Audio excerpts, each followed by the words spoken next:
Hey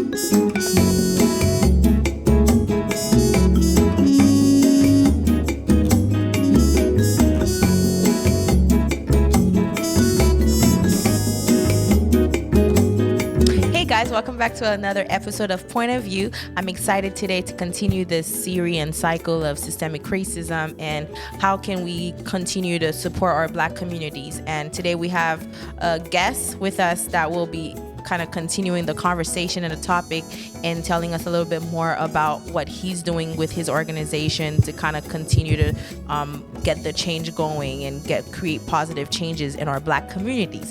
And as you'll like to know, before I introduce him, we'll have a quote of the week. And the quote of the week says, "Knowledge is not enough to change the condition of Black people. Understand that we need to create programs and systems that will empower us economically, spiritually, and mentally." Let that sink in. But before we get started and kind of dive into what that quote is saying, I would like to introduce Cantu Sankara. I hope I said it right. Oh, yeah, you did. Okay, Cantu Sankara. He's the founder of Black Empowerment Movement. Correct. And I'm excited for you to be with us today and kind of tell us a little bit more about you and your organization and what you're doing. I have a loaded questions for you. But thank you for being here. So tell the people who you are and you know what you're about and a little bit information you want to share with them. All right. Well, I'm glad to be here. It was nice meeting you. But a little bit about Black Empowerment Movement is we originally organized, and I'm the co-founder, started in 2014, around the time of the whole Trayvon Martin situation. And basically we came together as like-minded individuals, like, hey, we was already friends and we already was socially aware about things, and what can we do? So we decided to come together and do our, basically within the Fort Worth community, because that's where everybody that formed the organization mainly lived in the city. And we said, we're going to come together and start an organization and see what we can do for our community overall. We never did anything like that before. So we just going by just the whims of doing things and trying to figure it out as we go. Okay. But yeah, 2014, we started the organization. Oh, that's awesome. That's awesome. I have a lot of questions about that. But before we get to those, can you tell us a little bit your thoughts about the quote that we just read today? Today, let me reread it again for those. Let me read the quote again. It says, "Knowledge is not enough to change the condition of Black people. Understanding that we need to create programs and systems that will empower us economically, spiritually, and mentally." So what do you think about that quote? It's from Thomas Sankara, which is ironic. Basically, with that quote, we need to be self-sufficient. Okay. We got to be able to be self-sufficient regarding the economic part. We got to be able to sustain ourselves, and we got to have our own spiritual system. We can't be dependent on any type of Eurocentric spiritualism. We got to have our own spiritual system, our own economic system that works for our people. I did hear the part about economic, spiritual, mental, because everything like that got to be geared towards our people. Okay. Because our people have a different experience within this country. It's just different, So we got to depend within ourselves and be self-sufficient within this country to be able to thrive and strive within, where we at now. That's what I took from it. Okay, yeah. I mean, I definitely could piggyback on that. I think that's very important. I think that Black people in general probably have, their traumas, and they probably dealt with so much. And I think it's important that we kind of create systems that kind of cater to our people and understanding where we're coming from spiritually, mentally, and economically. All those things, all those barriers, we kind of need to pave our own way and not wait for the other person to kind of create it for us, but kind of help our own. And it's like saying, help yourself. Exactly. As well.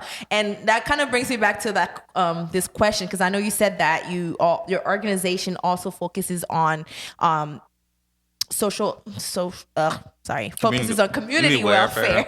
So I would like to know if you can tell us a little bit more of what that looks like. Well, community welfare basically it means that you pooling the resource from, let's say, from the organization, from people within the community to take care of self. You're not asking for outsiders to help what you can do for yourself overall. So whether that be like a breakfast program, whether that be like back to school events, or uh, just health, welfare, just wellness, just because one of the things I really like that we did, and we're going to try to get back into doing, is have wellness check where we get because we get RN nurses, and we have them come out to the community, check the blood pressure, check your blood sugar level, just do all type of checks on you. That's free, Well, maybe people in the community may not be able to go. They may not have transportation to get those things done, or they just have issues just getting out and about to do it. So things like that you can bring to the community to do that. So that's one of the things we used to do for the elderly, just do things like that, wellness, just educate them on different things going on in the community. So anything having to do with the welfare of the community and the needs of the people in the community, we definitely like to focus and zone in on that. And you did, I think, prior to the podcast and filming, you were mentioning that you guys also did free haircuts. Yeah, that's another thing. Like, we kind of forget, like, young men. We was doing the free haircuts, and we was doing the nails for the young ladies too. Oh, really? Yeah, we have people. Did you have men doing girls' nails? No, we had the women come through. Okay. Yeah, we had the ladies come through that can do nails. Okay, that's nice. Do the little trim, put a trim and polish for the young girls, because we don't want to forget the young ladies too. Like for back to school type stuff, we was doing the haircuts, because we forget haircuts can be expensive and stuff like that. So that's one thing we was doing, like the free haircuts and back to school. I'm curious now. Do you guys get people that are equipped to do it, or it's just that your organization kind of put it together and have other volunteers help out with that, or do you, like, your group members come and do the free haircuts No, we get barbers to volunteer. Oh. Yeah, we get barbers that are willing to volunteer, and then ladies that actually do nails to come do the trim and polish for the young ladies. So it's actually professionals that actually come through and say, hey, I volunteer some time to do it for free, So we appreciate that, because it's actually people out there that do not mind volunteering their service and their skills for the overall good of the community. Okay. And how do you think that will kind of bring lasting change in the Black community in terms of to help them further, like if they needed to kind of grow individually? How do you feel that sense of together, or that sense of help that you guys are providing kind of help them kind of bring lasting change in their lives? How do you see that happening? Well, one thing you got to realize, like, sometimes the people we're dealing with, they're not used to seeing that. They're not used to seeing people giving and helping them, especially people, their own people. So when they see that, it changed their whole way of thinking, their reinforcement of like, oh my, like, somebody's doing this for me. So then it just changed their whole mindset. And then the youth see it. So then they want to inquire more about the organization. And then from there, you build a relationship with the people. Because at the end of the day, you want to build a relationship with the people you're dealing with in the community, so you can be more involved with them. They can trust you. Because at the end of the day, you want to get people to trust you, to be more involved. It's not about we just doing stuff in the community just to do it. We want to get those people within that particular community to get involved as well, because at the end of the day, it's going to take them to get involved and change their way of thinking to be able to make overall changes in the community. It can't just take an organization to change everything. It's going to have to take actually people from the community to get involved to make changes. Do you have people that kind of provide mentorship to that community, or saying to boys, and like if they want to kind of get mentors from your organization, do you kind of provide that as well, mentorship? Yes, we do, like more so from people within already within the organization, but also sometimes we may reach out to Okay. people that's outside the organization that we Right. know personally that can do it, and we'll definitely do that for them. So, because a lot of time we run into, of course, single women, and they be looking for a mentor for their young men, even for Right. the girls too. Yeah. So we try to help them out with that and try to bring people that we know and we trust to help out in that type of situation. That's great. That's amazing stuff you're doing. I was also wondering, do you feel that the social welfare within the system, sometimes our kids or our Black communities grow up mostly on single parenting, Yeah. and sometimes it is sad to say that we see mostly there's a research that's shown that 18 years old are a lot of kids in our community, 18 years old, kind of grow up to be in poor, Yeah. households. But we looked at mostly Black children are like 4 times more likely than white children to be in poverty. So that causes them to fall into the system of social welfare. Exactly. So now, do you think that kind of hinder our community, or does it help us? And how can we kind of move and No, it definitely from that? it definitely hinders. The solution is it's so many ways to tackle it. It's not one. It's not one like magic bullet. Say Yeah. that is the solution. Yeah. Because like I said, we been that issue. We've been attacked on so many different fronts. It just like at the end of the day, you just got to dive in anywhere to tackle it. Like you can start with, okay, is it the education? I mean, definitely it's education, how people from low income and certain communities, the school education is totally different. And then many reasons for that. Then you can start on, well, it's the lack of the job opportunities in those communities. So you can say, well, that's one reason. Then you could talk about, well, it's the systematic problem of so it's like which one to tackle first. Everything needs to be tackled. So it's just like, because it's our people are attacked on so many different fronts. So it's all of those things. So uh, it, so I would say, me personally, I like to start with the youth. Okay. The youth is the best place to start. If Okay. you can change the youth first and create a fresh crop of new crop of kids coming up with a new way of thinking to break that cycle of what's going on, like it's just always easier to start with trying to change the mind of the youth because they more impressionable. So it's easier to start with them first, per se. Okay. Yeah. So you're saying that basically by mentoring them and helping them, kind of it breaks the barrier. It's like just because you're from that community doesn't mean you can't do anything with your life. You can grow. You can come out of that in a way. You don't have to be bound to your community. Where you come from. I mean, you have to remember where you come from at Yeah, the of same course, time, but yeah. obviously, just providing those kind of programs to keep them out the streets and keep them. Yeah, not from, to fall to the pitfalls and the traps of Right. the systematic things. Right. So just give them that knowledge, give them that sense of pride, because one problem is the kids don't have a sense of pride, that they don't even have a sense of pride within their community. So you try to build that within them, a sense of pride, a sense of knowledge of self, of you got to put that, instill them in that first. Then they start to have a love for themselves, their people, their community. All of that got to take place first, because you go into low income areas, you see trash on the ground. You see all type of stuff. Yeah, it's all not as clean and upkept. It definitely, and that all comes from like being in a terrible school system where they never getting taught about a sense of pride about themselves, their people, or anything like that. Everything is from a Eurocentric mindset.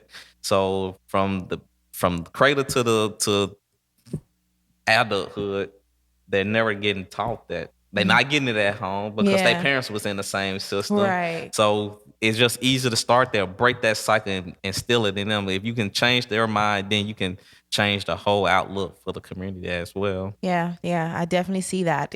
And speaking of which, I think that with our young people, we can see how so many of them are have falling into, this obviously this is systematic racism where there, this police brutality that's going on right now.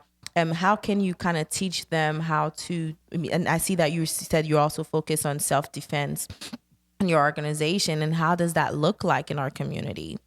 Well, right now with the current climate, we got to have some type of buffer between the people and the police interactions.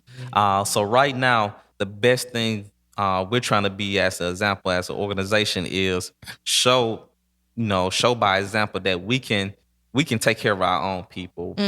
So we call it community engagement. I hate to say the word patrols, but for lack of better words, we say patrols, but it's really engaging with the community where you just go, you walk around making sure the women or children are good. You don't, hey, you have any concerns? What's been going on?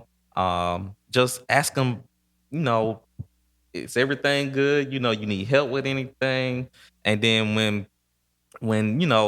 if what we call troublemakers in the neighborhood or whatnot, when they see us it's totally different. We don't have all those things going on, and then you talk to what we call the troublemakers in the neighborhood. You talk to them, you ask them what's going on, and then a lot of times it's not as bad as you think. You're like, man, they not troublemakers. They just need a little more guidance. You gotta. Sometimes it's men and women that never had positive male figures in their life. Right. Like they went their whole life, they never had positive male figures, and Yeah. the male figures they had in their life was terrible people. Then did them wrong, or God knows what else did to them. So Or they're in jail. or in jail, Yeah. just nobody at all. So Yeah. so it's good to when you talk to them, you hear them out. You be like, they just need a little more guidance. Right. And when you just sit and just listen, Yeah. and they not. And one thing is, they never used to anyone listening to them. They go through school, teachers don't listen to them. Wow. They never just used to being heard out. Yeah. So we like to engage with the youth, the women, the kids, everyone. We just like to engage with everyone, and the people. They say, "Hey, we feel safe now."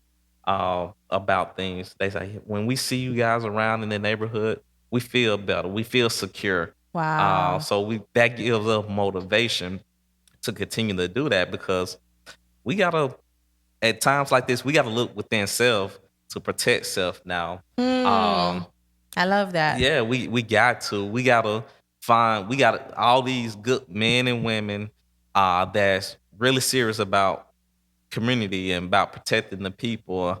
We got to create our own programs to do that. And we need the business side of things. Like everything take finance and funding. Right. We need the black business people of certain areas to say, hey, we need to put our money together. Like we talk, like we all know how the Jewish community put their money together Right. to do things.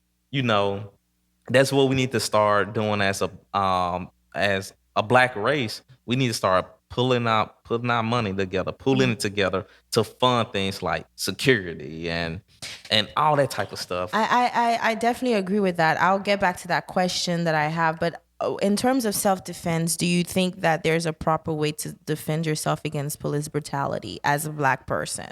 Do you feel like there's a proper way of doing it, or do you think, at all that it's just no matter what you do, even if you don't resist, it's just black and that's just a sad reality?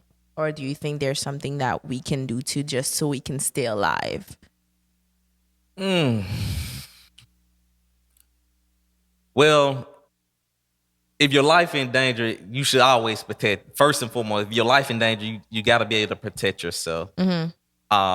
Police interactions, at the end of the day, yes, you want to be able to survive the interactions too. So survival, whichever way you got to survive to make it to the next day, do it. Whereas it be hey, comply to the utmost. But if your life in danger, of course, you want to defend yourself, whether it's police or whoever. You need to protect your life. You got to do whatever you got to do. But if you on a dark highway in middle of Timbuktu and a country road, and you got a police interaction, do what you got to do to survive. Like comply, take the ticket, but still know your rights. Stand firm, but do what you got to do to survive any type of interaction. At the end of the day, So would you say just submit? yeah, submit to a certain. You don't want to say, "Hey, you can search my car" or anything like that. Still affirm your rights. Like if the police say, "Hey, I have permission. Can I search your car?" Like, no, you can't search my car. Still hold firm, but don't say certain things like, "I'm gonna put my lawyer on you." Blase, blase.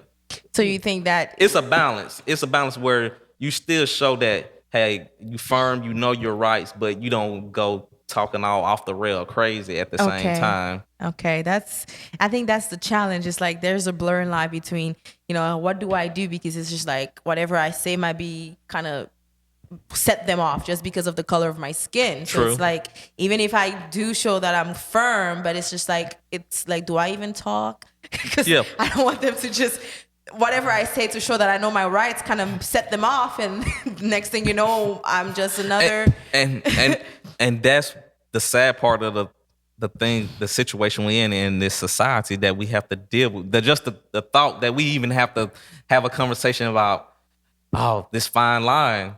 That just proved that how bad it is right now.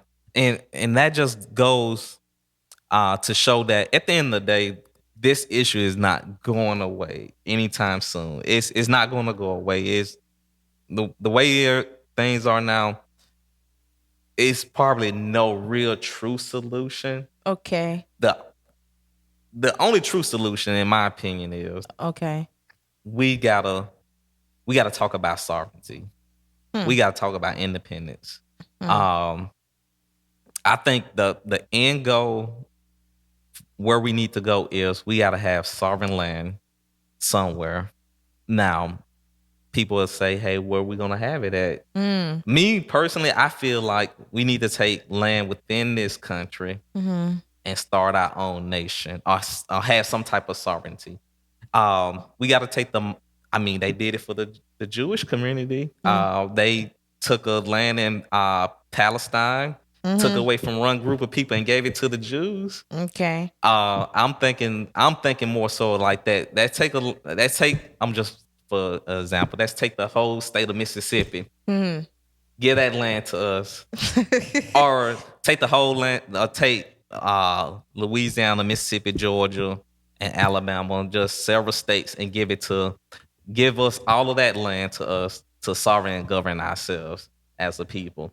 That's just one example. Okay. I'm thinking more so independent sovereignty. Like at the end of the day, we need that So you feel like we should just have our own little nation. So then, in that nation, would that involve any white people or other cultures? I wouldn't or say. would it just be our own group of people? No, because we live in an international society, so we can't say, hey, just it's exclusively for black people to just live here. Okay. Okay. Gotcha. But it would be controlled by our people. It would be Okay. controlled by us. So if like that could dive into how you view economics or black economics and what are you seeing that can change right now? I guess would that be part of it, or would you add to that, like in terms of black economics? And I know right now there's it's not a trend. I don't want to say that. That's not the word I want to use. It might be a trend. Yeah. No, but I mean, it's what I'm saying is that we all trying to support our black businesses right now. Correct. It's to support black businesses. And do you feel like that's gonna help us in a way, like to kind of create that black economics? You see how the Jews, or you see how other, I should say, other communities always support their own. Yeah. In a way, they kind of grind together and create that generational wealth that they need to secure their family. So do you feel like that's what we're going towards right now when it comes to supporting our black businesses? How do you see that changing? No, I see the trend that we more conscious of supporting our own and supporting Black business, which is great, which is fine. But as an example, are we talking about like the Jewish community doing it? No, our community. Oh, How do you I see mean, us like us, changing? but I'm saying we not doing it like them yet. Okay. It's good that we supporting each other, but we not organized with it. I'm saying from the standpoint as majority of the Black business, they act independently. Elaborate on that. Well, everybody, we not we need to have a society where the Black business work together to finance things. So I know we using this example a lot, but we going back to the Jewish community. Even before before the Holocaust and all that happened with the Jewish community, Jewish community, they just harped on media, Hollywood, news, publication, and stuff like that. All those people that started those industries, mainly from the Jewish community, they pool their money together to do certain things, like to push policies and stuff like that. We need people from our business society, Black business society, to come together and pool their money together to push policies that geared to benefit us strictly, because that's what the Jewish people, they pool their money together. They bid whatever industry they in, they Yeah. all pool their money together, say, hey, we want this policy. Okay. We want to push this, even militarily. Like they got like secret agents Wow. that they fund, that go around, that anybody that threaten the Jewish community, they have assassins that go out and kill them. Wow. Look at what happened in Argentina to the people that survived the Nazis that moved to Argentina. The Jewish people have people to go look them, search them out, and kill them. So the Mossad, you probably heard of the movie Mossad, but they fund things like that. Wow. But we need to fund stuff like that push policies for us. You know, we need our Black business Not people. necessarily go out and kill people, but I get what you mean. Yeah, or to fund the military. Yeah. You know, we need our business people to put money together to do things that benefit our community as a whole, not just have Black people go spend money with Black business, and then they keep the money, and then they going back and they spending it with other communities. You know. Gotcha. Yeah. Wow, that's really a great. I love that point. So I want to add to well, I don't want to add necessarily to that because I think you said a lot, but I want to know, what exactly do you feel like your organization has going on that's kind of creating the change right now? And you know, what are the things that you have coming on, so you can tell our people where to find you? And I want you to also give us, the audience, a challenge of the week. We have a challenge of the week that kind of help others to kind of actively work towards a change. And what would be your challenge of the week for our audience? Challenge of the week, I would say everyone should, within their local area, maybe they need to just find grassroots organizations in their city to work with, because that's the biggest challenge. People are acting individually. They need to just find local organizations, partner with them, and say, hey, how can I help you? Just go find those local organizations in your city that you feel like that you can work with, and go work with them. And if you can't find any, create your own. Wow. If you say, man, it's nothing here, I don't have anybody doing anything locally in my community. Well, you create it. You just go find some like-minded people in your area and you do the work. Love it. So that's my challenge for people, to go find organizations in their local area and work with them. If they don't have it, create it yourself. Nice you said, Kentu. I'm so honored, and I'm happy that you've shared all this, your opinions Yeah. and ideas and tell us a little bit more about you. Now you can go ahead and tell our people, our viewers and our listeners where they can find you, your social media platforms that you have coming up. If you have anything special that you're working on towards or for people, for our community, go ahead and share with us. All right, so you can find us online at bmovement.org, and that's bmovement.org. Also, you can find us on Facebook. Just look us up, Black Empowerment Movement. Also, we have a YouTube channel, same thing, Black Empowerment Movement, and Instagram, Black Empowerment Movement. So you can find us on YouTube, Instagram, Twitter, same thing, and also Facebook. And our website is bmovement.org. All right. Thank you so much. I appreciate you being with us. And guys, it was a pleasure. Thank you for rocking with us. And I'm hoping that you're staying tuned for our many other interviews we have coming up. And I'm excited for that. And until next time, it was Obel with the Point of View podcast.